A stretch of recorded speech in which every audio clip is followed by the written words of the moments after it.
ከአሜሪካ እስራኤልና ኢራን ጦርነት ጋር ተያይዞ ከስፖርቱ አንጻር ምን አይነት መረጃዎች እየወጡ ነው? አብረን የምንመለከተው ይሆናል። ከሰሞናዊው የእስራኤል አሜሪካ ኢራን ጦርነት ጋር ተያይዞ ስፖርቱን በተመለከተ በርካታ መረጃዎች እየወጡ ይገኛሉ። የኢራን እግር ኳስ ፌዴሬሽን ፕሬዝዳንት መህዲ ታጂም ከባድ ጊዜን እያሳለፍን እንገኛለን፣ የቀድሞ ታላላቅ የእግር ኳስ ተጫዋቾች ድጋፍ ሊያደርጉልን ይገባል በማለት ተናግረዋል። በኢራን እግር ኳስ ይወደዳል፣ አሁን ግን ሁሉንም ነገር አተነዋል፣ ነገ የተሻለ ቀን ይመጣል ብለን እናስባለን በማለት መህዲ ታጂ ገልጸዋል። በርካቶች የእግር ኳስ የበላይ አካል ፊፋ ኢራንን ሊመለከት ይገባል፣ የስፖርት መሰረተ ልማቶች አሁን ላይ ከጥቅም ውጭ እንዳይሆኑ የሁሉም ኃላፊነት ነው፣ በጦርነቱ ምክንያት እግር ኳሱ ተረስቷል በማለት አስተያየት የሚሰጡ ቁጥራቸው ትንሽ የሚባል አይደለም። የተወሰኑ የኢራን ክለቦችን የሚያስተዳድሩትና ለእግር ኳስ ቅርብ እንደሆኑ የሚነገርላቸው አያቶላ አሊ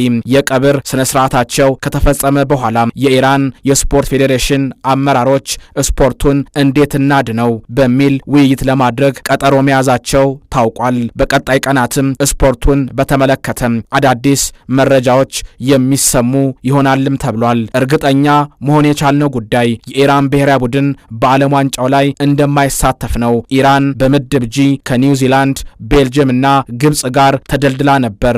እኛም ፍላጎቱ ነበረን፣ ግን አልተሳካም። አሁን እንደ ሀገር ያለንበት ደረጃ ከባድ ነው። የዓለም ሰዎች ከኛ ጎን ሊቆሙ ይገባል ሲሉ መህዲ ታጂ ጨምረው ገልጸዋል። የአሜሪካ የዋይት ሃውስ የዓለም ዋንጫ ግብረ ኃይል ዳይሬክተር የሆኑት አንድሪው ጁሊያኒ የኢራንን ብሔራዊ ቡድን በተመለከተ አሁን ላይ ብዙ ነገሮችን ማለት አልፈልግም፣ ነገር ግን ኢራን ነጻነቷን ካገኘች በኋላ ወደ ዓለም ዋንጫው የምትመለስ ይመስለኛል ሲሉ ገልጸዋል። የኢራን ሴቶች ብሔራዊ ቡድን ለእስያ ዋንጫ በአውስትራሊያ ይገኛሉ። ከዚህ ጋር ተያይዞ የኢራን እግር ኳስ ዝግጅት ላይ ተጽዕኖ እያሳደረ ነው ተብሏል። የሀገሪቱ ጠቅላይ መሪ አያቶላህ አሊ ካሚኒ ከሞቱ በኋላ ለ40 ቀናት ያህል የሐዘን ጊዜ መታወጁን ተከትሎ የሴቶች ብሔራዊ ቡድን ተጫዋቾች አሁን ባለው ሁኔታ ለመጫወት ፈቃደኛ ለመሆናቸውን ለውድድሩ አዘጋጅ ሀገር አውስትራሊያ አሳውቀዋል። የአሜሪካው ፕሬዝዳንት ዶናልድ ትራምፕ ከአዲሶቹ የኢራን መሪዎች ጋር ለመነጋገር ዝግጁ መሆናቸውን ቢገልጹም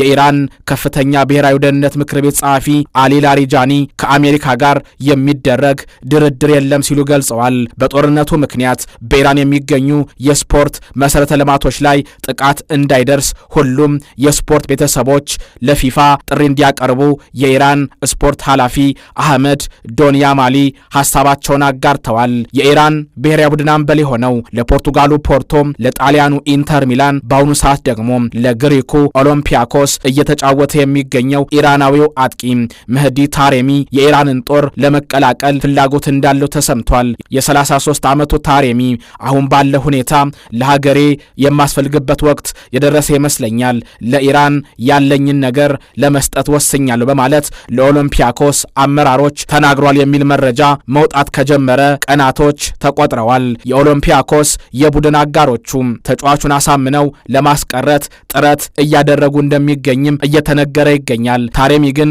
በቀጣዮቹ ቀናቶች ወደ ሀገሩ እንደሚያቀና በርካታ የግሪክ ሚዲያዎች በመዘገብ ላይ ናቸው። ታሬሚ ከዚህ በፊት ወታደራዊ ግዴታ መስጠቱን ተከትሎ የሀገሩ መከላከያ ሚኒስቴር የበላይ አመራሮች ታሬሚ የኢራንን ጦር ቢቀላቀል ደስተኛ እንደሚሆኑ ለተጫዋቹ እንዳሳወቁ ተሰምቷል። መህዲ ታሬሚ የኢራንን ጦር የሚቀላቀል ከሆነና የኢራን ብሔራዊ ቡድን በ2026 የዓለም ዋንጫ የመሳተፍ ዕድል ካገኙ ታሬሚ ወደ አሜሪካ እንዳይገባ ቅጣት እንደሚተላለፍበት ታውቋል።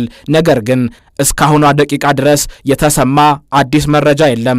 የኢራኑ ኔሽንስ ጋዜጣ ታሬሚ የኢራን ታላቅ ተጫዋች ነው ሲል መረጃን አጋርቷል። የአሜሪካው ፕሬዝዳንት ዶናልድ ትራምፕ ኢራን የተሸነፈች ሀገር ናት ብዬ አስባለሁ፣ እነሱ በጭስ ውስጥ ይገኛሉ፣ የኢራን ብሔራዊ ቡድን ለዓለም ዋንጫው ትሳተፋለች ወይ የሚለውን ጉዳይ በተመለከተ በዓለም ዋንጫው ብትሳተፍ ግድ የለኝም ብለዋል። የፊፋ ዋና ጸሐፊ የሆኑት ማቲያስ ግራፍስትሮም እንደተናገሩት ትኩረታችን ሁሉም ሰው የሚሳተፍበት ደህንነቱ የተጠበቀ የዓለም ዋንጫ እንዲኖር ማድረግ ነው። ለዚህም እየሰራን ነው። ኢራንን ብትሆን ልክ እንደ ሌሎቹ ሀገራት በዓለም ዋንጫው የምንመለከታት ይመስለኛል ሲሉ ገልጸዋል። የፊፋ ሰዎች በተለይም ፕሬዝዳንቱ ጂያኒ ኢንፋንቲኖ የኢራን ብሔራዊ ቡድን በዓለም ዋንጫው መመልከት ይፈልጋሉ የሚል መረጃ መውጣቱን ተከትሎ የፊፋ ኃላፊዎች በቀጣይ ጊዜያቶች ዓለም ዋንጫው ከመጀመሩ በፊት የኢራን እግር ኳስ ፌዴሬሽን አመራሮችን ለማነጋገር እቅድ እንዳላቸው የፊፋ ኃላፊዎች ጠቁመዋል። የእስራኤሉ ጠቅላይ ሚኒስትር ቤንያሚን ኔታንያሁ በመላው ዓለም የሚገኙ እስራኤላውያን ተጫዋቾች ራሳቸውን እንዲጠብቁና ሀገራቸው ስትፈልጋቸው ለማንኛውም ነገር ዝግጁ እንዲሆኑ በቃል አቀባያቸው በኩል ሐሳባቸውን ገልጸዋል ተብሏል። አሜሪካ የዓለም ዋንጫው በተያዘለት ቀንና ሰዓት ይካሄዳል በማለት ገልጻለች።